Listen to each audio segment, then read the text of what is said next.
It's time for a little bit of coin metal. And it was yet another non-virtual get your ass kicked at Jiu-Jitsu Friday. And my apologies, I just had to click back on to record. It's May 7th, 2021. Got it. But yeah, so Jiu-Jitsu did something with an Imanari roll today. And y'all know how I feel about inversions. But oddly enough, this was one inversion that I was actually able to get.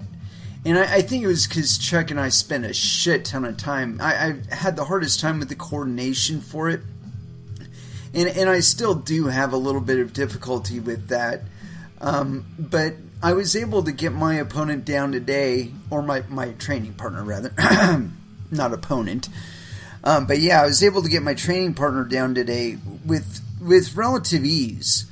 The part about getting my feet up, I just had to make sure I was getting up on the right shoulder. Like the, you actually have to get to where you've rolled all the way from one shoulder all the way to the other before you can get your legs in to do the thing, so you're actually looking over your right shoulder, and I don't know, so it was good. I haven't done the Imanari roll for quite a while, but I had done it before, and multiple times. It wasn't the thing that I've been introduced to least. There are certainly things that I've been introduced to less than the Imanari roll, but yeah, I kind of dig that one because it's a neat entry to certain leg attacks. And I think it's pretty cool. But yeah, we didn't do like a whole bunch of different techniques today, and I think it was because of the technical complexity and also the sensitivity. We were going for a heel hook, and this particular heel hook requires very, very teeny tiny amount of pressure. Do not need to thrust your hips into it. Do not need to wrench your elbow into it. It just take it easy going in, especially if you don't want to destroy your opponent's leg. But so anyway, it was. I'm trying to think of what the start was from it, because it seemed like it started off from Honey Hole. That's what it was. I keep thinking that we had some sort of entry though before that, and we did. But I can't remember the exact entry to it, and the entry that we did was actually separate from the thing that we did, although the entry that we did could have been from yesterday. I don't know. Every time I do Thursday and Friday, it completely fucks me up. Like, when I do Thursday class, I feel like it's Friday, right? By the time I'm done with class, it's Friday, right? No, it's not. It's Thursday. Still one more day ahead. You got to train that day too. So, but yeah, I managed to get 4 training sessions in this week, and my brain is just like, it's kind of muddled. It's the end of the week, And I didn't do any rolling, only because my knee is a little bit sensitive still. So it's getting better. I think by Monday I'll be just fine and dandy when it comes to it, but I might try and get into to do just some sort of workout, or hopefully maybe some open mat. If for no other thing than just to do some reps, or to work any of the stuff that we have been working, and just try and get some additional proficiency on it. Because I don't know, I feel like I'm getting a lot more new entries to my bad habits. My bad habits being certain pressure takes and whatnot that I like to do. And so I don't know if I'm like fostering a good thing or a bad thing in that. I would like to believe that I'm kind of growing in that way. If only making some sort of progress in my jiu-jitsu. But at the same time, I feel like it's kind of a regression if I am relying solely on attacks that I was familiar with before. But I don't know. It's something that I haven't been testing enough, and I think that's one of my biggest objections to the class style that I've been doing. I would much rather that we were doing like 2 techniques and then some live drilling of those techniques. Where you start off in guard and you retain the guard, or you lose the guard, or you progress from the guard to an attack.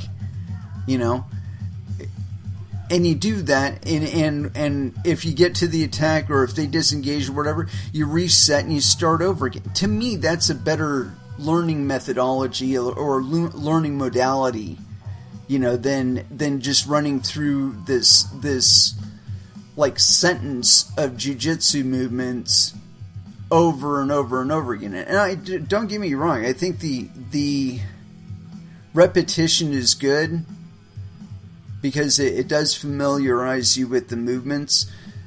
But at the same time, I feel like I end up in positions where I have more efficient entries than the ones that I'm learning. And I don't know, that could just be my own impression right now. It could, rather than something that's persistent. Because I don't always feel this way about it, but I don't know. I don't always do a lot of leg entanglements either, so that's part of my discomfort. The other thing was that my opponent, or my training partner rather, had very, very short legs, and while it did make the Imanari roll a little bit easier because I didn't have to reach up as far to get above his knee, but at the same time, it made it a little bit tougher to do the heel hook. And like the heel hook, it was like, I've got him in honey hole, right?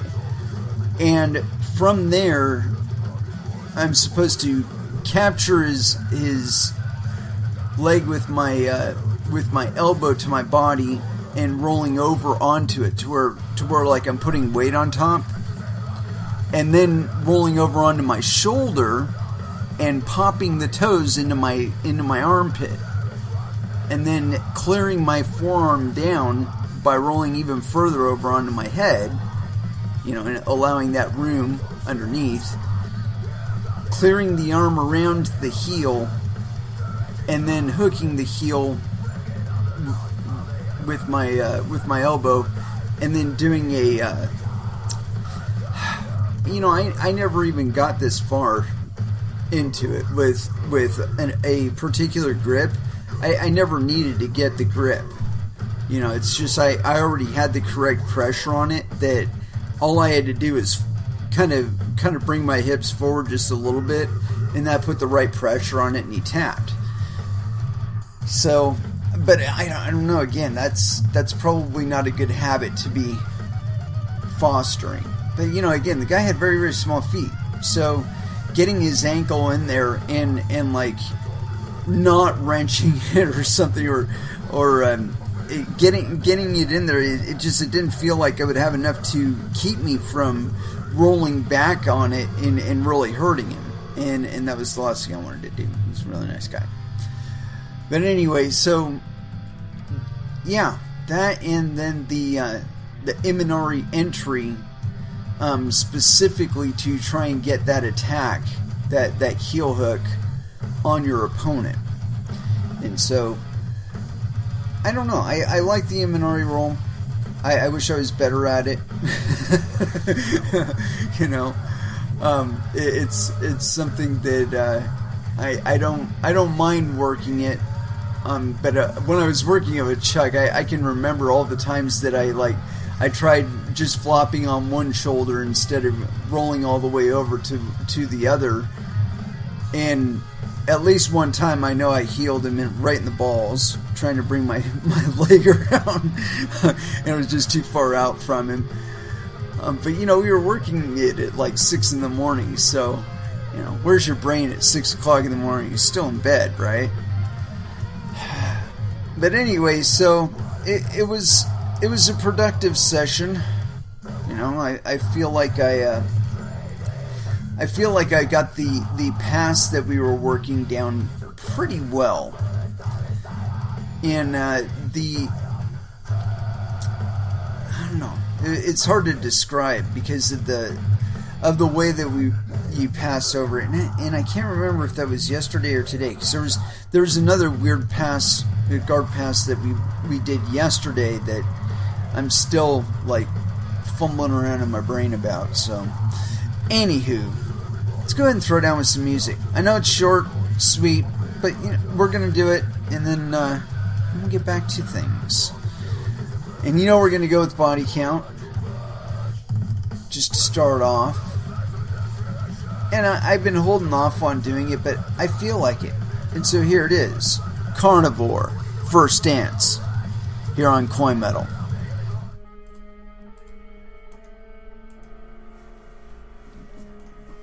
And so, as far as where we're going to go today, man, those markets have been whack out there. If you guys have been trading, hope you've been trading safe in places you can depend on.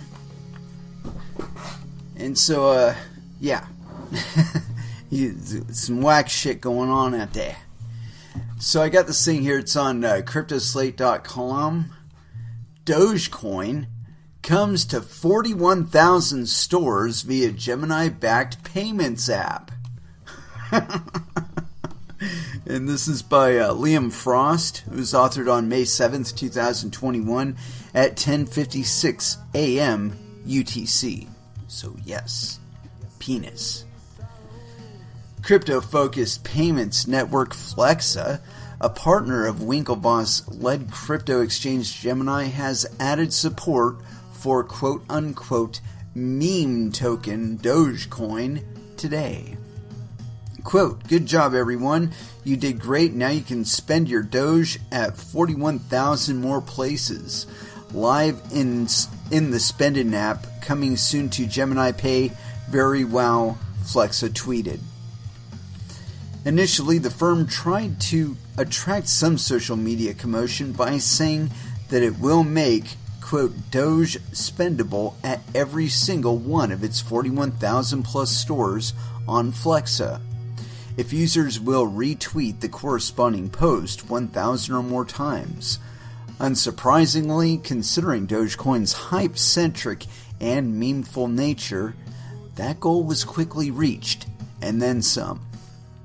Flexa launched its crypto wallet, dubbed Spendin, in May 2019 in the US.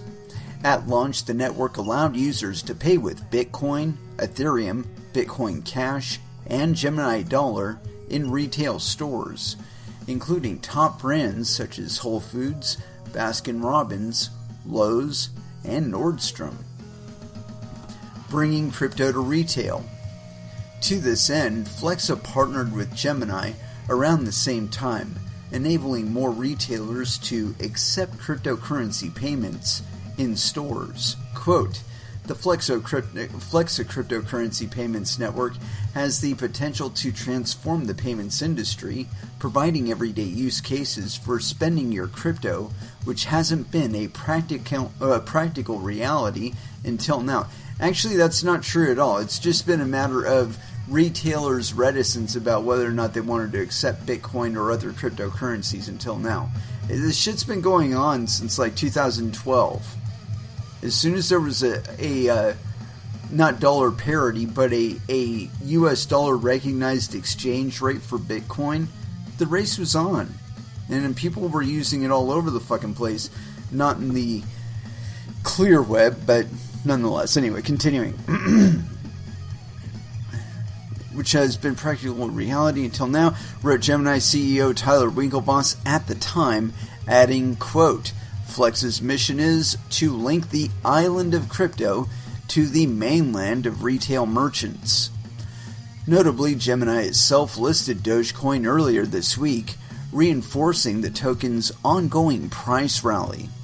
Shortly after the listing, Doge's price reached a new all-time high of 69 cents, pushing the market capitalization to over $86 billion. Holy shit!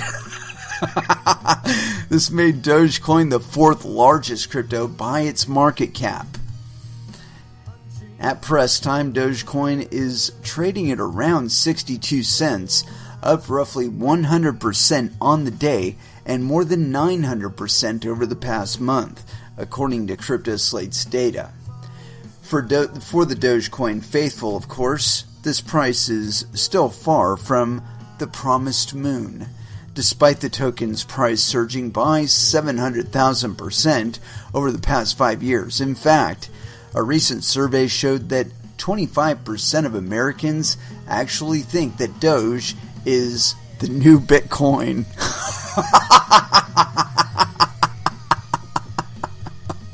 Oh, yeah, boy. Yeah. So, let me see if there's any comments on this thing. I think they might actually have comments. No? Okay. Well, shish kebab. That's terribly interesting. I mean, for Dogecoin to get this kind of market penetration and recognition, it's fucking incredible, man. It's fucking incredible. Yeah, here, we got to go into this one because just like an extension of the last. And this one, again, is on cryptoslate.com, and it's by Sharuya Malwa? I'm not terribly familiar. Sharia? My apologies. And I can't tell if that's a male or female. Typically, us are female, but I could be mistaken on that. I'm going to go with no penis on this, but tentative. Survey: 1 in 4 Americans consider Dogecoin the new Bitcoin. And this one again was authored on May 7th, 2021 at 2 a.m. UTC. A recent survey by gaming entertainment site Gambler's Pick found that 25% of American individuals consider meme cryptocurrency Doge to be the next Bitcoin. You can probably blame the general lack of crypto education and the rise of TikTok as an investment tool for such judgment, but that hasn't stopped 1 in 4 people participating in the survey. A total of 1,000 individuals were surveyed from saying that Dogecoin was their investment pick for this year. The study itself was deemed to have a 3% margin of error on a 95% confidence interval. 5.9% of respondents were Gen Zers, 60.8% millennials, 22.6% Gen Xers, and 10.7% baby boomers. Doge today, Doge tomorrow. For the uninitiated, Dogecoin was created as a joke in 2013 by Jackson Palmer, who wanted to make a payment system that was instant, fun, and free from traditional banking fees. The network was a block time of 1 minute, meaning over 10,000 Doge, $6,000 as of today, are produced and rewarded to miners each minute. Palmer himself stepped back from the project and the crypto space back in 2015, and sporadic development continues to occur on the cryptocurrency. But the lack of development hasn't stopped people from piling in on the approachable crypto. For most people, social media mentions were the primary source of learning about Dogecoin, while for over 18% of individuals it was Tesla CEO Elon Musk who served as a source. Elon Musk says in a tweet, SpaceX is going to put a literal Dogecoin on the literal moon. And that was on April 1st, 2021. Musk has, over the past year, tweeted about Dogecoin numerous times and claims to have even accumulated some for his youngest child. Other celebrities, such as bassist Gene Simmons and webcam model Mia Khalifa, have shilled Dogecoin to their millions of followers. As such, their actions aiding the meme coin to an $88 billion market cap. Actually, no, I think fiat inflation alone did that. That said, the survey found that a similar percentage of respondents approved of 43%, or remained neutral, 41%, Musk's Dogecoin tweets. Yeah, meaning I don't really give a shit about that. Get rich.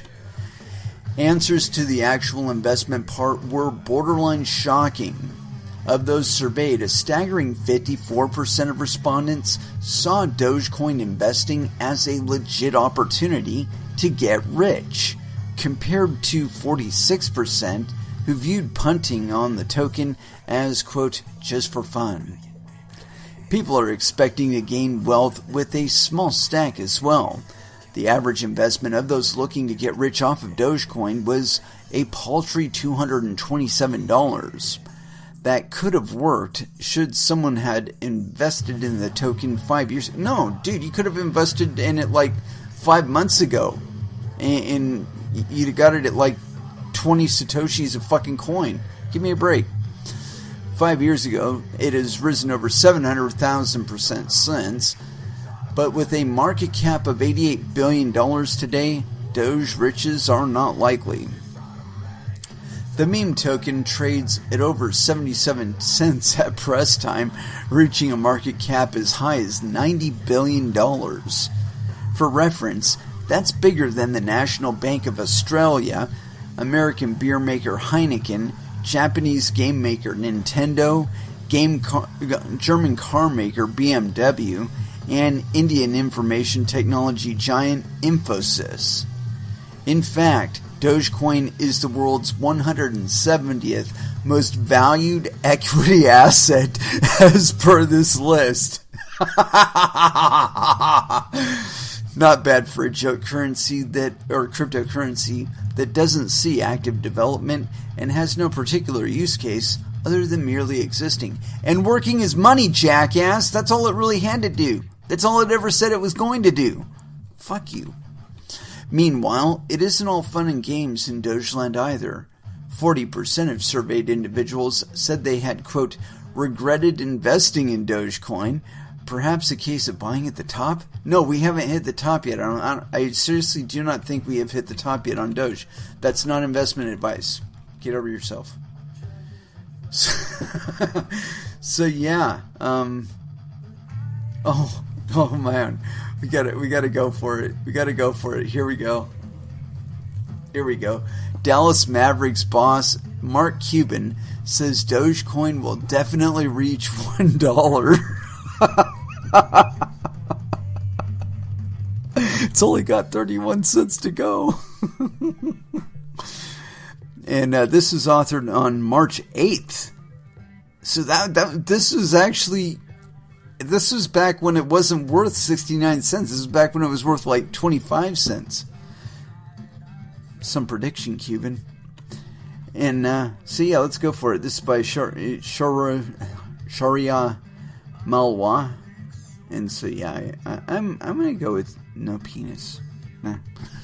The billionaire has taken a liking to cryptocurrencies and the DeFi space in recent times, and Dogecoin is now getting his attention.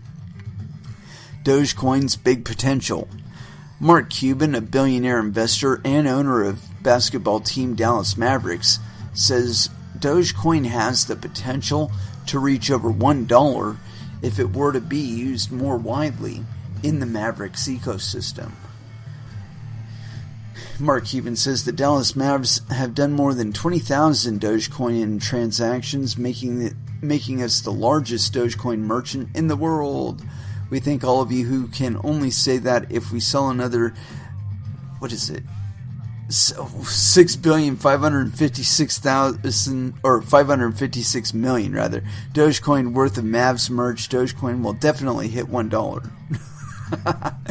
The comment came days after the Mavericks started accepting Dogecoin as a means of payment for tickets, season passes, and official merchandise, and Although this service was started only last week, Cuban claimed that over 20,000 Doge transactions were already done.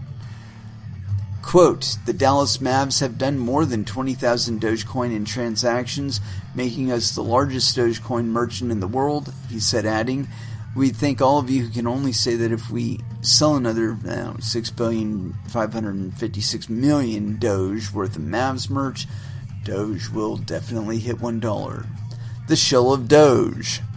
Dogecoin began as a joke cryptocurrency in 2013 by co-creator Jackson Palmer as a competitor to Bitcoin that could reach a broader demographic.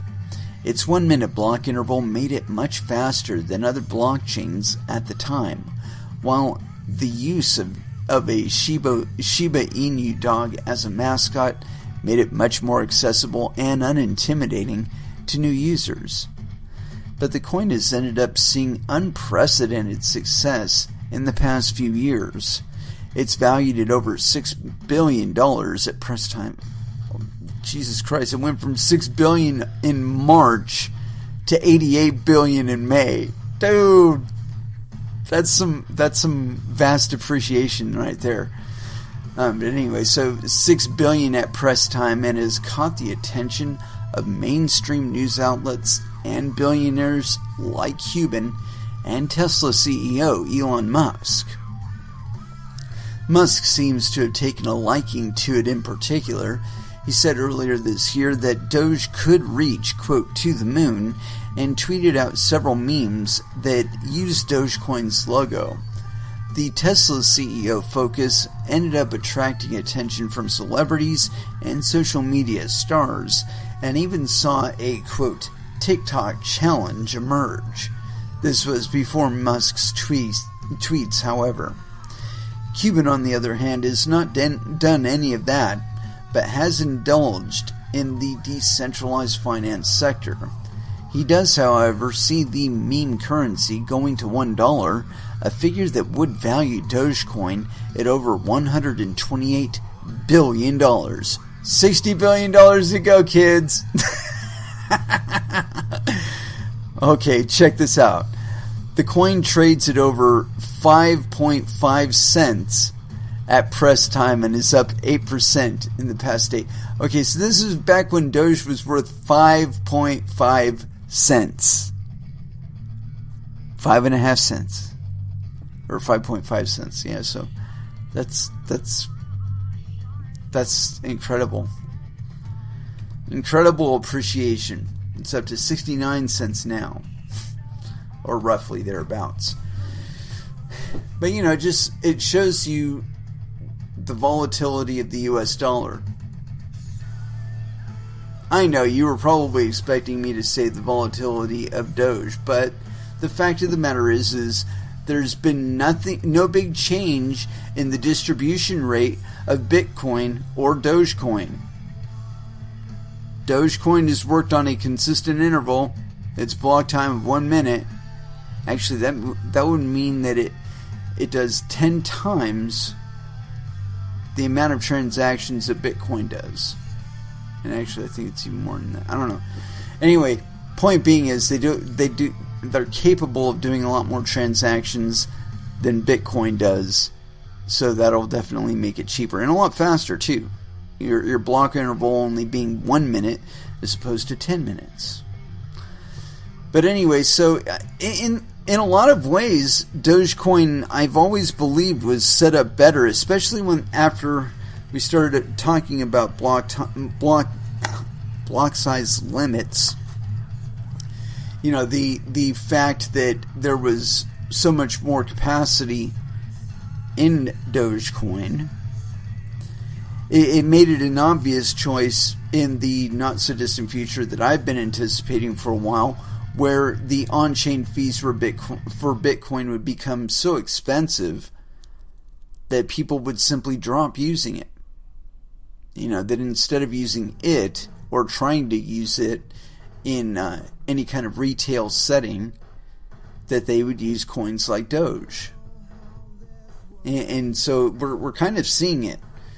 You know, but I don't think that I don't think these guys that are that are trying to quote-unquote help Doge by accepting Doge through their payment processor plan Flexa, or utilizer rather, Flexa. I don't think in the long run that's going to work out for them. I think they're going to find out that the fees that Flexa does charge them are high enough above what they would be charged if they simply used Dogecoin directly on chain,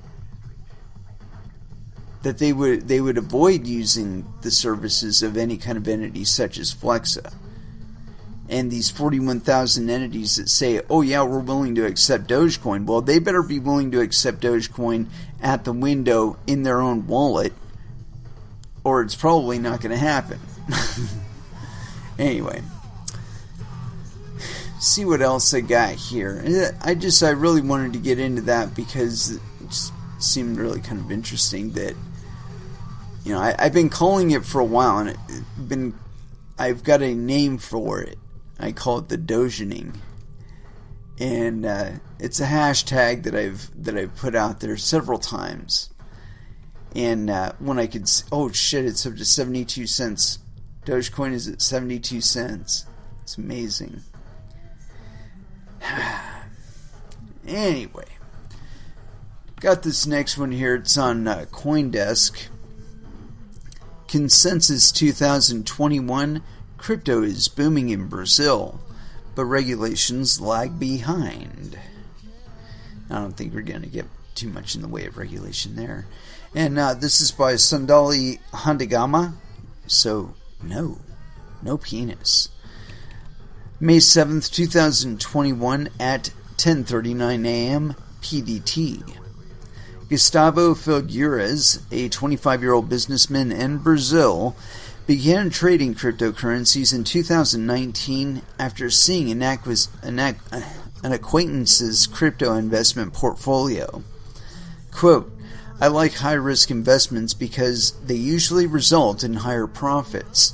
As a consequence, crypto caught my eye, Figueres said. Figueres, I don't know how to pronounce that, my apologies, knows 15 or so crypto investors in Brazil, the majority of whom are day traders looking for quick gains. A few use crypto for savings or as a store of value, he said. Crypto is booming in Brazil, fueled by day traders like Figueres and his colleagues eager to take advantage of the ongoing bull market. Regulators, however, have yet to catch up. Save for a few tax requirements, Brazil's crypto industry remains largely unregulated. Good. It'll probably flourish there. Brazil's largest Bitcoin exchange reported record trading volumes in the first quarter of 2021. Locals say they're interested in making a profit off the asset class. This is part of a larger regional trend. Other South American countries like Colombia and Argentina are seeing an explosion of interest in crypto as retail investors take advantage of crypto as an investment, remittance tool, or store of value. Brazil, the largest economy in Latin America, is struggling to contain the COVID outbreak. It's one of the countries hardest hit by the pandemic, trailing the U.S. and India. The country's president, Jair Bolsonaro, is facing a criminal investigation for his controversial response to the pandemic. The economy is at risk of not recovering quickly from the recession that followed the first wave of the pandemic, while experts predict a spike in the inflation rate. Against this backdrop of political and economic uncertainty, institutional and retail traders alike are piling into crypto. Their interest was bolstered by the launch of two crypto exchange-traded funds earlier this year. Big growth. In the first quarter of 2021 alone, the country's largest Bitcoin exchange, Mercado Bitcoin, with around 2.7 million users, traded about $5 billion in crypto on its platform. This year's volume is so far is larger than the volume traded on the platform between 2013 and 2020, Mercado CEO Ronaldo Rebello told CoinDesk. Through all of 2021, the platform traded just $12 billion. Mercado Bitcoin was able to complete its first fundraising round this year, led by GP Investments and Parallax, and secured a $40 million investment to expand to other markets, Rebello said. As part of his investment plan, Mercado agreed to buy Blockchain Academy, the largest crypto school in Brazil. Quote, in the Brazilian market, the recent growth is due to the institutionalization of the subject, stimulated by the Coinbase public listing, which led banks and even Brazil's stock exchange, B3, to make positive statements about investments in cryptocurrencies, Rebello said. Meanwhile, other big players in the region have moved in. In December, Mexico-based Bitso raised $62 million, a hefty portion of which was dedicated to expansion into Brazil. The firm launched operations in Brazil last week, but did not answer specific questions about its volume in South America's largest nation by press time. Argentinian crypto exchange Ripio began operations in Brazil around 2016. According to Juan Mendez, chief brand officer at Ripio, the platform had a couple of hundred users in Brazil at the beginning. Although Ripio saw impressive growth in Argentina in the past few years, adoption in Brazil was relatively slow, according to Mendez. But the numbers really started picking up last year. Quote, since November 2020, we have seen an incremental growth in volume, and our user base is growing 10% month over month. That's a great sign that adoption is growing steadily in Brazil, Mendez said. In January 2021, Ripio acquired Brazil's second largest crypto exchange, Bitcoin Trade, to expand its presence in the country, crypto ETFs, and Bitcoin's appeal. In February, Brazilian asset manager Hashdex announced the launch of one of the world's first crypto exchange-traded funds. The ETF, created by Hashdex and Nasdaq, tracks the Nasdaq Crypto Index and allows investors to access a diversified crypto portfolio in one transaction. The ETF began trading on the Sao Paulo-based stock exchange B3 in late April of 2021, I guess. In March, the Brazilian Securities and Exchange Commission also approved a Bitcoin ETF created by Latin American blockchain investment firm QR Capital. Quote, we're seeing lots of demand for Bitcoin at what is the beginning of institutional adoption in Brazil. So we have a very strong expectation about this product, Fernando Carvalho, CEO of QR Capital, told CoinDesk, adding that the ETF will start trading on B3 in late May.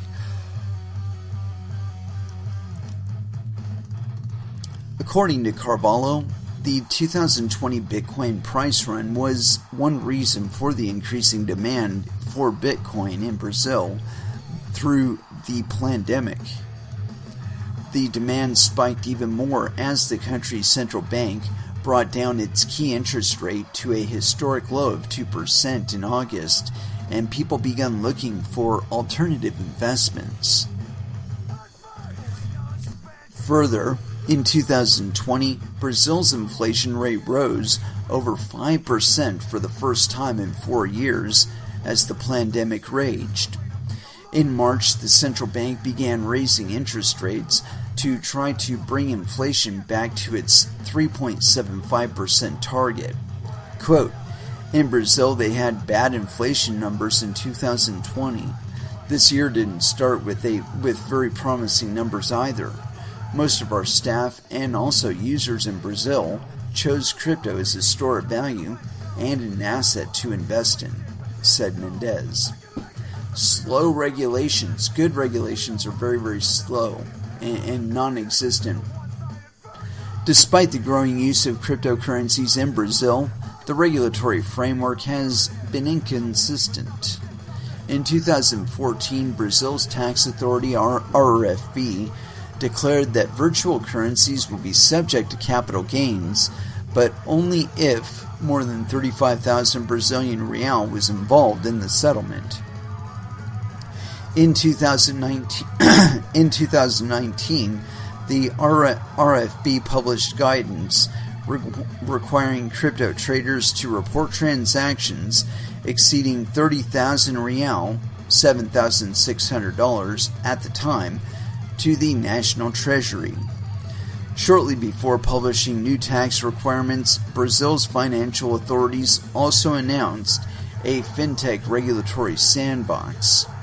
According to Carvalho, 32 projects applied for approval for the testing environment, and more than 6 of them are blockchain-based projects.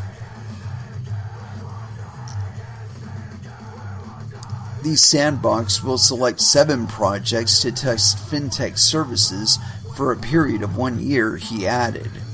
Crypto firms in the country are open to the proactive regulation of the space, Carvalho said. Businesses have been suffering from the lack of clarity in regulations. Tell us what to do! Particularly because local banks are reluctant to work with crypto firms. You know what, dude? If it's going from one fiat handling bank to another, what do you give a fuck? Continuing. In 2018, major local banks suddenly shut down accounts connected with crypto platforms in the country, leading to an investigation by Brazil's antitrust authority.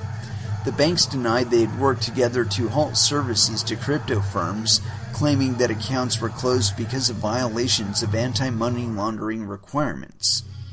The investigation was ongoing as of last year. Last year, Brazilian Senator Soraya Thronic proposed a series of laws that could bring some legal clarity to Brazil's unregulated crypto space and could also hold scammers and fraudsters accountable. But there has been no update on the status of the proposed bill since then. Quote, this is something that's moving really slowly, in my opinion. It will probably not evolve at a very high speed because there's a lack of knowledge about the technology, Carvalho said. Actually, that's not what it is. It's that your tax authorities, they know exactly what this is. And even though they'd really like to take the ability of having it away from you, they can't take it away from you without taking it away from themselves and everybody. And I don't give a fuck who we're talking about. We could be talking about the Pope. We could talk about your president. Everybody likes money that nobody knows that they have. Period. Continuing. Filgueres added that the innovative initiatives, crypto or otherwise, tend to be viewed with skepticism in Brazil. Quote, I believe we have a long road ahead of us, given that groundbreaking ventures still struggle a lot. I hope it changes soon, but I doubt it, Filgueres said. So anyway, yeah, I think it's really interesting. In the long run, I think a lot of these people are going to end up just services, and if they are services at all, it's going to be just a tiny percentage of the participants in any of this stuff that is their customers. You know, things like exchanges for exchanging coins against other coins against fiat, it's necessary. And I think that we're going to see even more competition in that space as the legacy finds out that that's really where the profit is to be made, is in facilitating this stuff instead of trying to inhibit it, which was the last iteration of the economy, the thing where if you could keep your foot on somebody else's throat, you can keep making money, right? You know, it's not enough for you to win. The other person has to actively be losing for it to be worth it, all right? Well, that kind of mentality is pretty much over. Because if you're focused on having in one economy or one system or one coin, you're not necessarily inhibiting anybody else except for the loss of your business. So it's kind of a two-sided, double-edged sword here, where if you do try and limit other people, you invariably limit yourself. If you open it up to yourself and open it up for other people, it will be better for you. It's very, very simple. Anyway, let's go ahead and throw back down with some music. But where'd it go? Well, I think this kind of describes how I envision the new economy to be, basically. Here it is, Killing Joke, Loose Cannon, here on Coin Metal.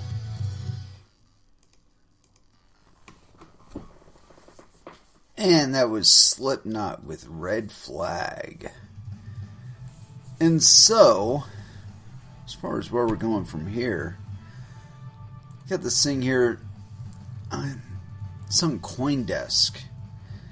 I thought this was kind of interesting. I don't know how seriously to take it. Kind of. Oh no. Shit. It's some fucking podcast. It's not actually an article. Well, it's got some discussion points. We'll go over it. The balkanization of Bitcoin. The next attack on Bitcoin is about mining provenance. No, it's not. And I guess this was authored on May 7th, 2021 by Nathaniel Whitmore. From Iran miner control to OFAC-Compliant blocks. A new attack vector has emerged. Fucking bullshit.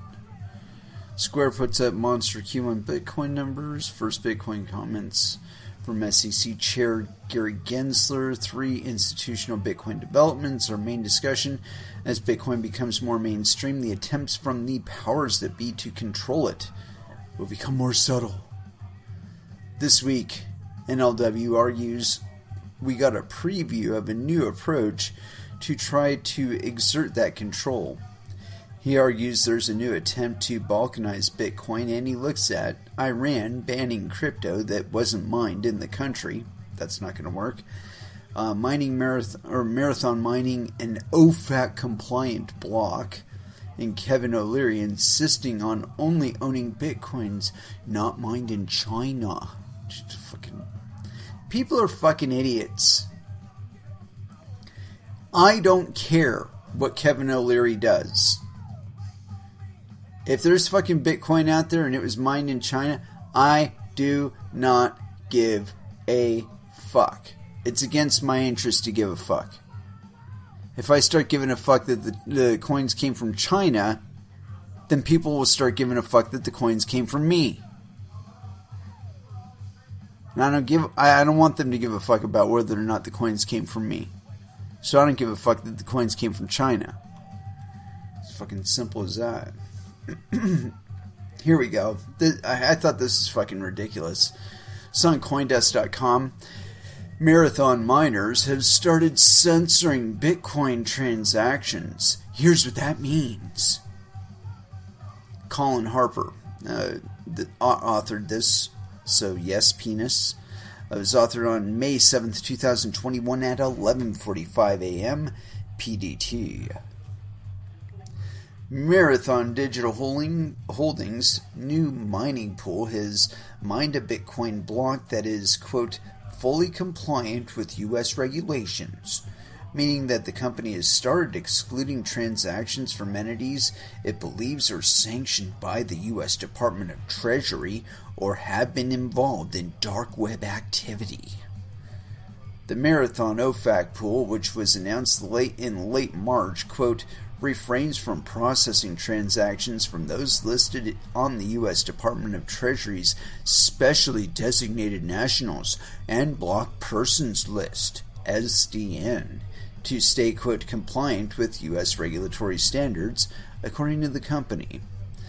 Marathon said it is addressing a concern among, quote, many large funds and corporations that have expressed interest in purchasing Bitcoin by marketing its mined Bitcoin as OFAC-Compliant.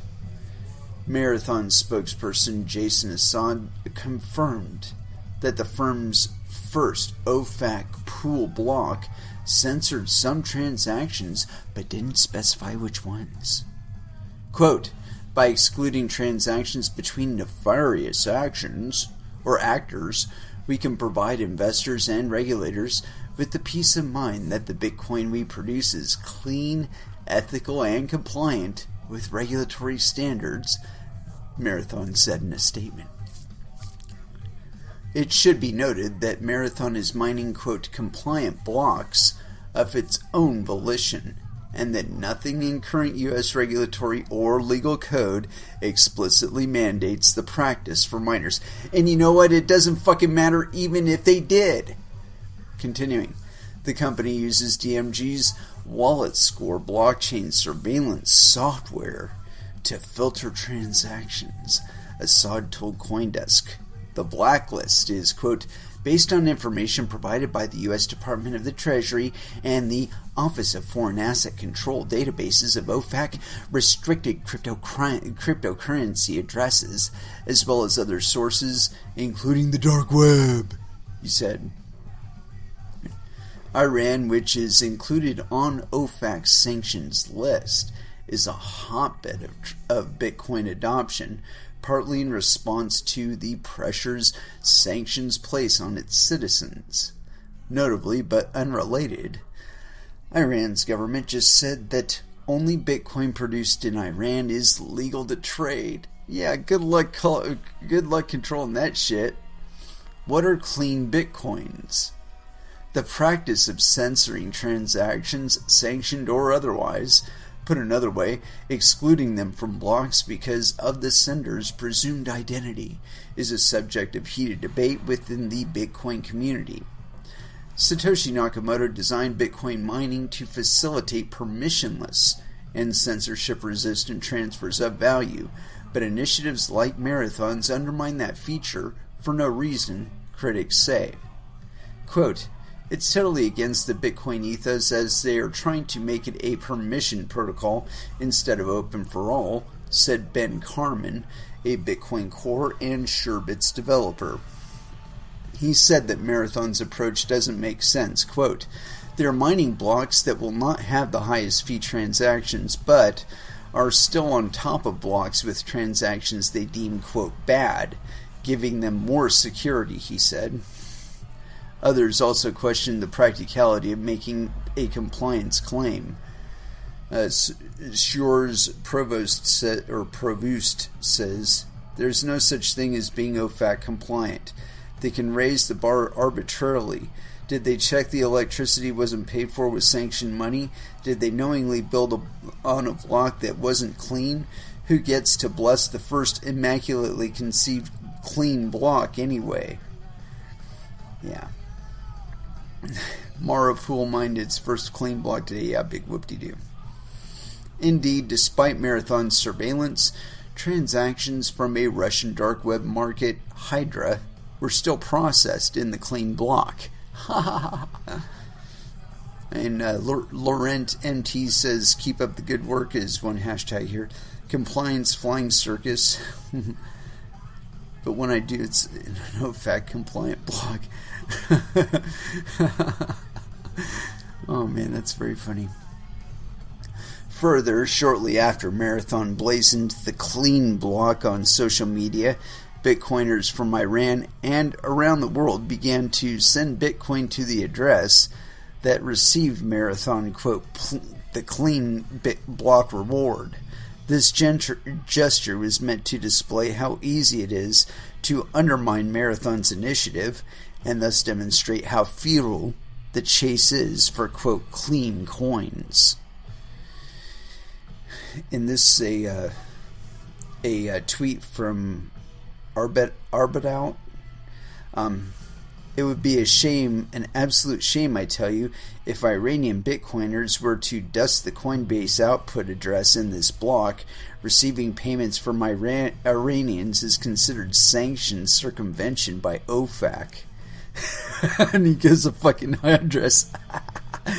Mara Poolmine is, yeah, fuck you and your clean block. Miners speaking to CoinDesk from other pools declined to go on the record about Marathon and its compliance push, but the sentiment was generally negative. One miner laughed at the notion, while another called it a manufactured issue. It is. It is. There's no reason to sanction blocks, and so making a big whoop-de-doo out of the fact that you did a compliant block, big fuck. The rest of the world doesn't give a fuck. Continuing, the economics of a compliant Bitcoin block. Marathon began directing its hash rate or its computer processing power to the OFAC mining pool on May 1st and mined its first block on May 5th. They mined for 4 days before they got their first block. Bitcoin block 682,170. The block's transaction fee reward of 0.05 Bitcoin, worth less than $3,000 at the time, is substantially less than the fees collected in the blocks before or after it, both of which were 0.31 Bitcoin, or about $17,800. Block 682,172 included 4.8 or 0.48 Bitcoin for nearly $28,000. BitMEX's research diagnosis notes that the block contained, 0.00330944 Bitcoin less transaction fees than expected. The block excluded a number of transactions that BitMEX's own hypothetical template would have included, which, quote, could indicate censorship, the post said. Interestingly, it also included many transactions that BitMEX's model excluded because their fees were too low to be considered a priority. That could indicate a, quote, out-of-band payments for the fee, BitMEX said, which are under-the-table payments which are not included in the payer's transaction. If Marathon is not receiving out-of-band fees, then so far its, quote, compliant blocks are netting significantly less in transaction fees. That portion of the block reward has become increasingly important for miner profits as Bitcoin's block subsidy has dwindled to its current rate of 6.25 Bitcoin per block, and demand for Bitcoin has grown. Marathon's block occurred only a minute after the one before, which could explain the block's lower fee reward and transaction count. Marathon, however, still used it to censor transactions that, for other miners, would have gone through. The other miners are going to win, dude. You can jump up and down and skip hippity dippity about your fucking compliant, OFAC-compliant. The thing is nobody else is fucking obligated to do so. And even if there were some regulatory compliant bullshit or regulatory thing to come down the line that said you have to adhere to our rules, people will not. People will not. It's very, very simple. Yeah, that looks kind of interesting. And this one, again, is on CoinDesk. Wall Street's Bitcoin isn't your Bitcoin. Oh, and these fucking people, they keep putting on shows. It's fucking... I'm not gonna go into it. Fucking podcasts, man. I'm hoping they're articles and they're fucking podcasts. But yeah, so I think the whole chase to try and make cryptocurrency compliant to anybody's rules or anybody's regulations is complete bullshit. In the long run, the entities that are not participating in mining will have absolutely no... Well, shit, right now they have no say either. But those people who aren't mining, and this includes developers, will not have any say over what happens with cryptocurrencies. If you want to say something about them, if you want to say something about how they operate, you do what these guys did, and you put your money where your mouth is. I mean, they're demonstrating that the fact of the matter is that Bitcoin is completely agnostic as to what kind of commerce it's facilitating. It doesn't care. You could be selling a car, you could be selling a house, you could be selling for more coins or other coins. It doesn't care. It's not in its interest to care. It's not in the miners' interests to care. They want you to use Bitcoin, because if you use Bitcoin, you fucking make fees for them, you know, and they want you to pay fees. They want to give you service. That's what they're supposed to do. But these guys, they don't want to give you business. These marathon guys, they don't want to give you business. They want to give you politics. They don't want to facilitate transactions. They want to control transactions. And this is an entirely permissionless space. So the idea of controlling transactions in a permissionless space is completely fucking idiotic. You do not have this control anymore. This control is gone. If it ever existed. Probably the only reason it did exist is because we didn't have transfer mediums, and we do have transfer mediums now. So, this control is gone. Control your own shit. You know, get some real control of your fiat market. Then come talk to us about what kind of economic models we should have, what kind of policies we should entertain. You know, the fact of the matter is this shit either works or it doesn't. And it has to work all the time. It can't take any time off. It can't wait for you to figure out what the fuck you want to do. It's going to happen just as the sun is going to seem to rise tomorrow for you. It will continue on. You know, you go and you check your email on your phone, that means it's still doing its thing too.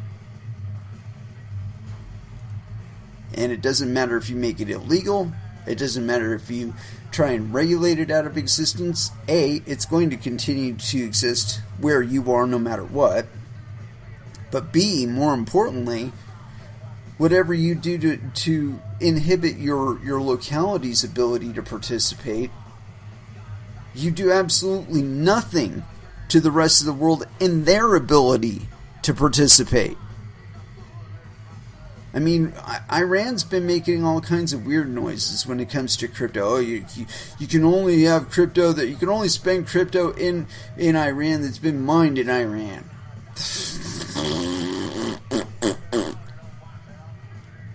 That has like zero economic practicality over the short or long term. It's a big fucking wall that they're going to run into, where they're not going to be producing enough Bitcoin within their country to sustain their crypto economy. And they're going to be like, well, you know, we need external sources of liquidity, so we'll buy Chinese Bitcoin, or we'll buy Russian Bitcoin, but we're not going to buy US Bitcoin. Fuck those guys. And then they're going to find out that, you know, after a while that America is mining more and more Bitcoin. They're going to be like, oh, fuck. we want more Bitcoin, but the only people that got Bitcoin are fucking Americans. Getting all the block rewards. What the fuck? And so they're going to have to come to us and buy our Bitcoin. It's really that simple. Or worse yet, it won't even be Bitcoin that they're wanting to buy. It'll be something like Ethereum or Dogecoin, where we've taken over in the Dogecoin market and we're mining all the Dogecoin and getting all the Dogecoin block rewards. Like, fuck! It's fucking Americans, they got all the Dogecoin. We want some. We want that Dogecoin. So they'll pay us in Bitcoin. And we'll take it too, because we want the Bitcoin. Anyway, I want to give this guy some air. Vitalik Buterin. I've made fun of him, just like everybody else. I've largely agreed with him on a lot of things, honestly. But I think that in some cases, I don't know if it's the echo chamber that he lives in, that he believes certain things are possible that aren't really possible or aren't. It's not that they're not possible, it's that they're possible, but just not all that probable. Anyway, got this thing, it's on decrypt.co. Vitalik Buterin talks NFTs, DAOs, DeFi, and the next billion Ethereum users. Yeah, okay. And this is by Adrian Homacher, and it was authored on May 7th, 2021, so no penis. Ethereum co-founder Vitalik Buterin took to the virtual stage at Decrypt's Ethereal Summit to champion the new business models and ways of organizing that are being pioneered atop the blockchain-powered, quote, world computer, quote. There's all of these experiments around decentralized organizations, decentralized governance, proof of humanity type things, proof of participation, said Buterin in conversation with journalist and author Camilla Russo. Quote, just different ideas for how people can organize and work together over the internet that are being developed on Ethereum. And it would just be great to see more of those actually break out and turn into something that just really helps people work together better on a large scale. Decentralized organizations, DAOs, exist as a set of smart contracts on the Ethereum blockchain, enabling groups of people to organize in a non-hierarchical structure. In recent months, they've shot into prominence with the state of Wyoming passing a bill to grant them legal status. I don't know if that's helping anything. People have talked about the DeFi space and NFTs as something that's really managed to break out into the mainstream. And that's by Vitalik Buterin, quote. Buterin also pointed out the role of decentralized finance and non-fungible tokens in accelerating adoption of Ethereum. Quote, people have talked about the DeFi space a lot and NFTs as something that's really managed to break out into the mainstream and get a lot of people interested, he said. NFTs are cryptographically unique tokens that can be linked to digital content such as images and music. In recent months, they've exploded in popularity, with brands and celebrities launching their own NFTs, while multi-million-dollar digital art sales have grabbed headlines. Let's see here. While Buterin conceded that there's a speculative asset to NFTs, he was excited about their potential to, quote, allow groups of people who before had no business model at all to finally have a business model of some kind for the first time. That could include creators, artists, and even charities, he added. Things like that can be used as a way to make some interactions happen that just could not happen before, he said. That's already a great outcome. The road to Ethereum 2.0.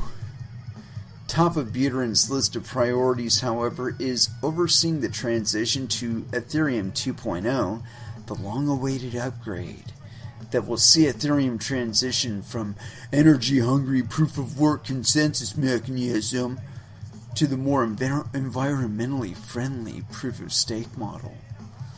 The 27-year-old who invented Ethereum when he was just 19 said that compromises have been necessary to achieve a smooth transition to the new network, which promises to improve Ethereum's transaction speeds and security and drive the applications that will usher in 1 billion new users.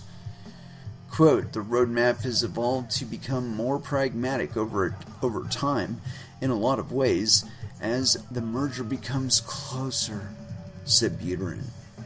The conclusion of the long-awaited upgrade is penciled in for the end of this year by, quote, optimistic estimates, according to Buterin. Instead of two blockchains with assets from one having to be painstakingly transferred to the other, as originally envisaged in 2018, the network upgrade has been designed to cause users and developers the minimum of disruption and promises vastly improved scalability through sharding and other lovely things, said Buterin. Perhaps the biggest compromise is that the new proof-of-stake chain will not hold the transaction history of the old proof-of-work chain, which is being renamed the, quote, execution chain. Meanwhile, the beacon chain, which introduces proof-of-stake to the Ethereum network, is being renamed the consensus chain. Quote, after the merge, the execution chain is going to live inside of the consensus chain, explained Buterin. Every beacon block will contain one execution chain block, so you'll literally have a chain inside a chain, he said. This design was decided on in order to, quote, make the merge process as simple as possible and as smooth as possible for users, clients, developers, and for contracts and applications developers, said Buterin.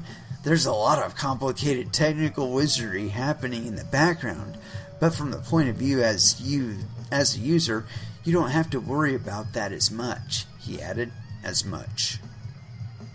The entire transaction history of the blockchain will still be in this proof-of-work chain, but eventually Ethereum clients will delete the old code, which will no longer be compatible with the new version, quote, and people are going to have to either use old nodes or create special purpose protocols to handle really old data, he explained.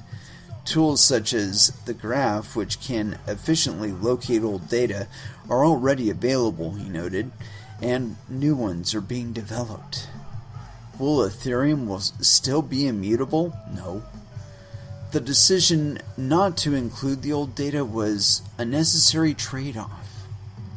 We definitely do not want Ethereum nodes to just continue becoming more unwieldy and more complex to build and run over time, said Buterin. Drilling a little deeper into the upcoming changes, interviewer Camilla Russo asked him how they would affect Ethereum's immutability. Quote, I don't think it would compromise immutability because the hash chain is still there, and so it can still be checked, said Buterin, referring to the original blockchain, but he recognized that this may not be the same view held by those who champion Bitcoin, for instance. Quote, there is, I think, a real cultural difference in expectations, he said. Bitcoiners really value this idea that with a present-day Bitcoin node, you can just go and validate every single thing that happened from day one. With Ethereum, that's not really the case. A future researcher would have to use an older client to check the older part of the chain. He added that this difference between the community's relationship with the blockchain was not the only thing that set Bitcoin and Ethereum communities apart. Dude, you're gonna end up losing your coin thinking like this. Miyaguchi, executive director of the Ethereum Foundation, which administers the network, was also on the panel with Buterin. She discussed initiatives underway to onboard Ethereum's next billion users, including a collaboration with UNICEF. Oh my god. The joint initiative aims to connect people to the internet, which is focused on schools. Really? An initiative that initialized on schools? She also said that African governments were interested in participating in staking on the network as a way to achieve more financial independence.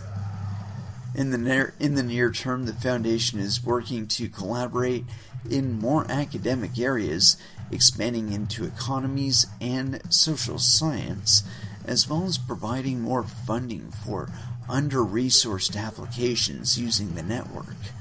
In other words, shit people don't want enough to pay for. With Ethereum's cryptocurrency, Ethereum reaching its price surge by almost 25% in the past week to a new all-time high of $3,500, there couldn't be a better backdrop for Buterin and Miyaguchi's plans. Yeah, you know what? I really believe that in the long term, they're not going to see a transition over to proof of stake. They're going to be staking these coins. They're going to be telling themselves on their own little side chain that they're got their fucking beacon chain and everything is running wonderfully. And they might even anchor back to their original blockchain. But at one point, in the not so distant future, I anticipate that they will deviate widely enough from their original plans that they'll end up corrupting the underlying blockchain.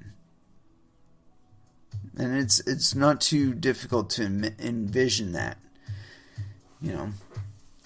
But I mean, I wish them the best of luck. I really do. But you know, the fact of the matter is their proof of work network keeps growing. I mean, I haven't checked it recently, but the last time I did, it had grown by like, I can't even remember. It was like 100% over the last 6 months. That doesn't seem to me to be a coin that's transitioning to a proof of stake coin. That seems to me to be a coin that more proof of work miners are being interested in or becoming interested in, despite the fact that they've been trying to impose this. They've been trying to impose a variety of little limitations on the network in order to disincentivize people signing up to mine it. But yeah, the fact of the matter is that they're yeah. I'm not gonna get into it. I'm not gonna go more. It saddens me. It saddens me much. But yeah, check this out. This was kind of interesting to me, only on the surface level. But it's more of that censorship stuff that we were talking about. And this one's on decrypt.co. Crypto's Cold War. U.S. and China's battle for blockchain supremacy. And this is actually authored on April 30th, 2021. And it's by Matt Husey. So yes, penis. America's relationship with China could be best described as, quote, frosty. The first and second largest economies in the world have increasingly found themselves at loggerheads, from trade to finance, artificial intelligence to telecoms. China and the U.S. have also clashed diplomatically over China's handling of its neighbors, in particular Taiwan. China sees the island nation as a breakaway province that should be brought back into the country's sphere of influence, whereas America recognizes Taiwan as an independent state and has helped the island arm itself against foreign aggression, namely China. More recently, those opinions have been extended to the disputed Spratly Islands, a group of uninhabited islands in the South China Sea. As a result of vast swaths of oil being discovered beneath the sea, China has been actively expanding its international boundaries by putting military bases on the islands. This has led to a series of skirmishes with neighboring countries also laying claim to the South China Sea. The U.S. has condemned the action. In technology, there is a significant rivalry between the two countries when it comes to 5G. The rollout of Huawei's 5G network, which some claimed was a ploy by the Chinese state to spy on its rivals in Europe, was met with pressure from U.S. regulators who lobbied to keep Chinese companies out of American allies' digital infrastructure. That's just a national security thing right there. China's expanding AI capabilities, facial recognition technologies, electric vehicle production, and its domination of the solar panel market have all brought the Asian giant into increasing competition with America, and in some cases, surging past it. One area of America and China's technological Cold War that's been heating up recently is around who will dominate the blockchain and cryptocurrency industry. No one. American businesses have established themselves as key pillars of the crypto community. The same can't be said of the U.S. government.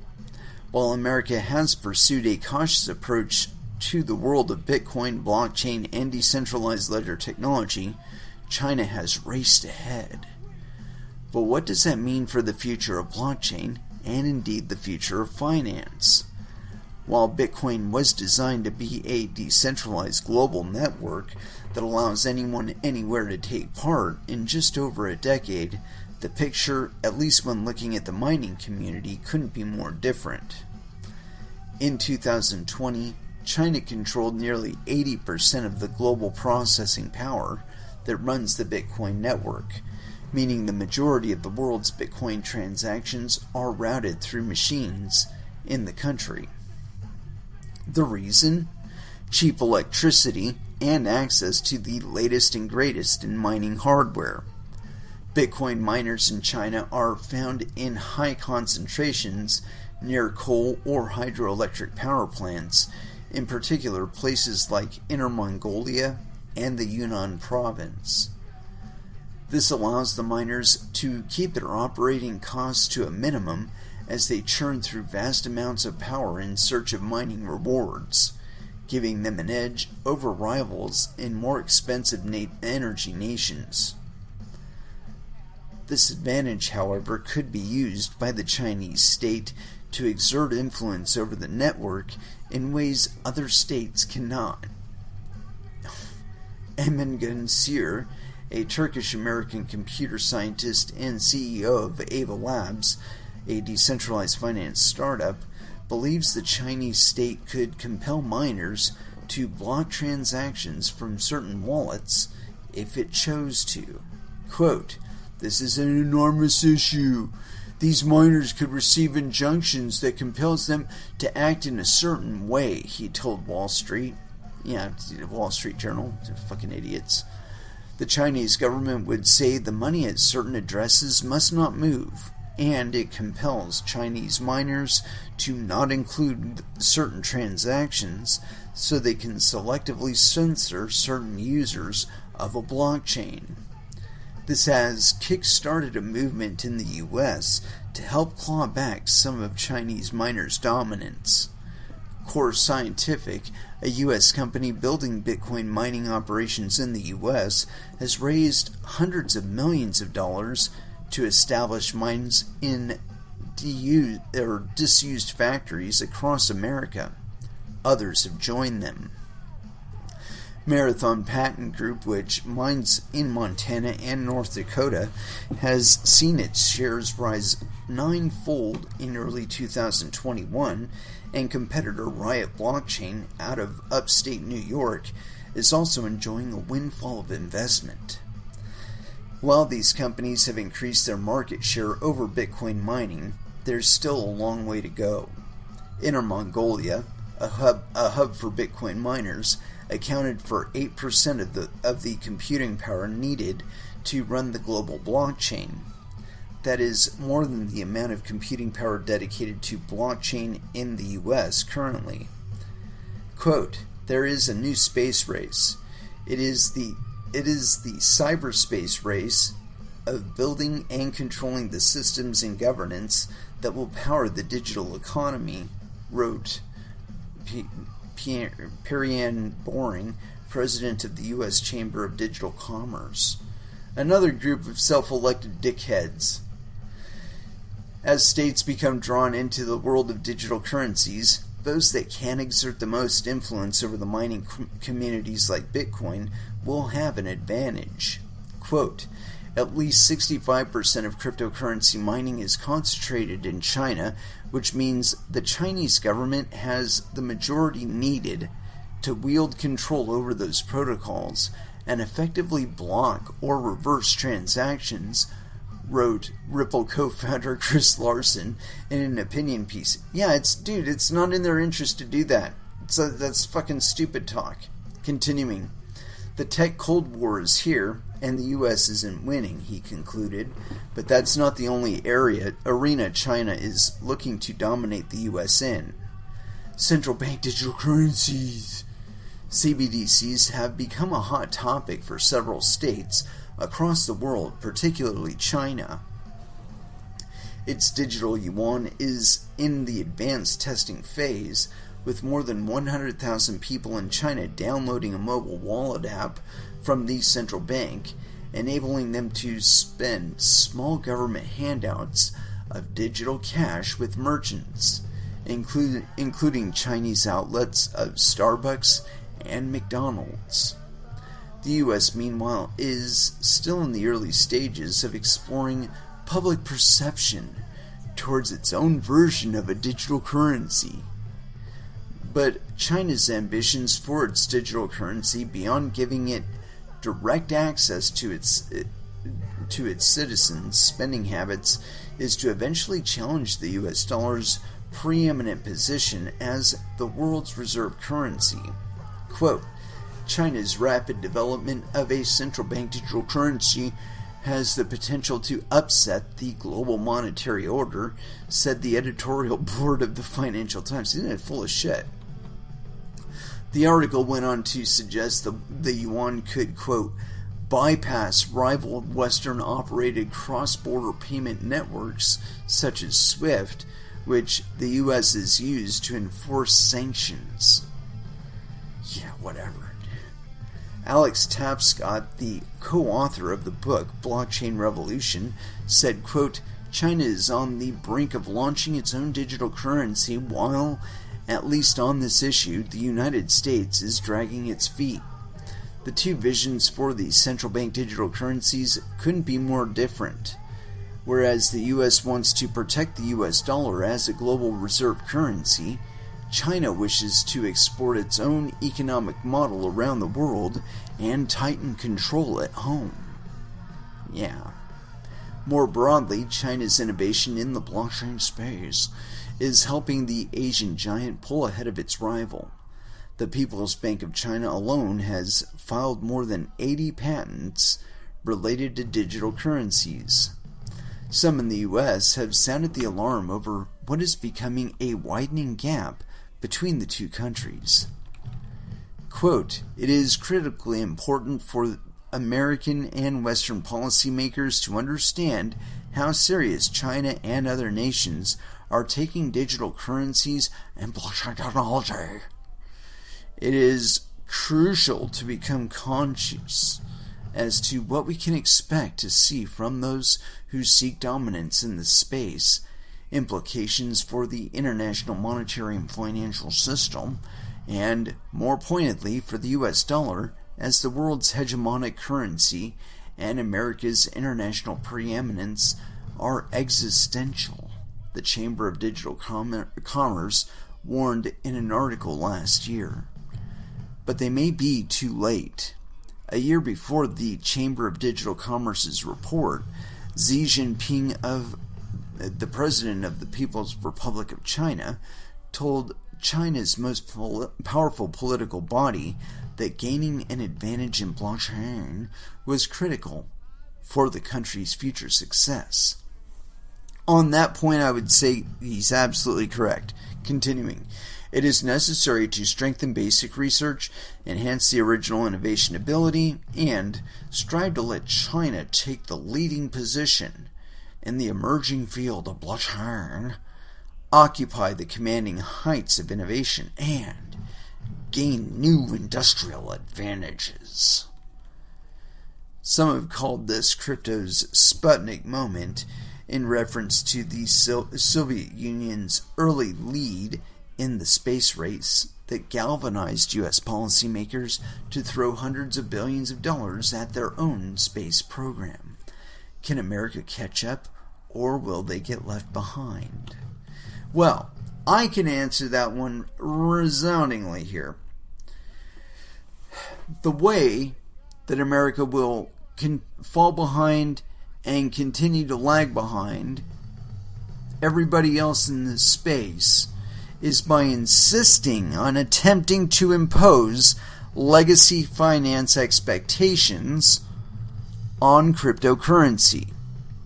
This is a failed venture. You might as well be talking about gun control in the age of 3D printing. It is over. It is done.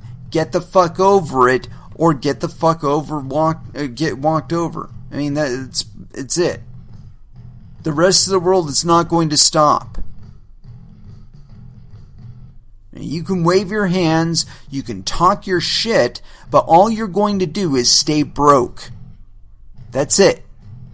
There's no win to that. You can continue to live in the past where you had this glorious control over the monetary flow and the economic flow over the planet, or you can understand that got disrupted almost a decade ago, and you are living in the shadow of the past. And that soon enough, you're going to be surrounded by a bunch of fucking worthless paper because you weren't facilitating the transfer between the two commodities and the two worlds, the two economies that have been growing on this planet. Now, China thinks they can harness it through the utilization of a CBDC, and that they're going to be able to exert some sort of controls like we've enjoyed here in the United States with control of the SWIFT system. They think that they're going to be able to employ that against us, and I am here to say that it is not going to be effectual. They're going to find themselves in the same fucking place that marathon mining is going to find themselves, where they're pissing away a lot of fucking effort, and all they're doing is wasting money. They're not really gaining any permanent control. Whatever control they do establish wanes in about 6 months, because somebody figures a way around it, and the race is on again. Oh, we got to figure out a way to put a grip on that. No. You just got to fucking let it go. That control over the economy has been bad for it. We know this because there's been so much effort to correct this issue. So much effort that Satoshi Nakamoto and a group of friends got together and said, you know what? We got to create a new monetary system that doesn't include all this cruft, doesn't include all these hands up our asses grabbing the money before we even get it. Because those people are spending it on shit that we don't want. And we are tired of funding that with our efforts. You know, they do shit like bail out these fucking coked out bankers, you know, who enjoyed the high life when the housing boom was going, and and the housing loan here, and give this person a housing loan. What? They don't have a job? I don't give a fuck. Give them a housing loan. $500,000 house. Don't care. Give them a housing loan. They're never going to pay for it. I don't give a fuck. Give them a housing loan. $500,000 housing loan. We get a cut of that, remember?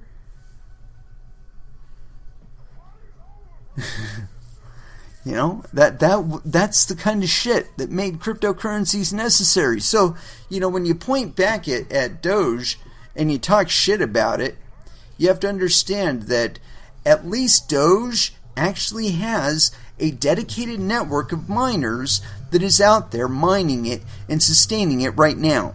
People like you and me that are dedicating hardware, bandwidth, electricity, and time and effort to the prospect of mining Dogecoin. And you wonder why it's going up in value. That's why it's going up in value. It's not the only cryptocurrency out there, though.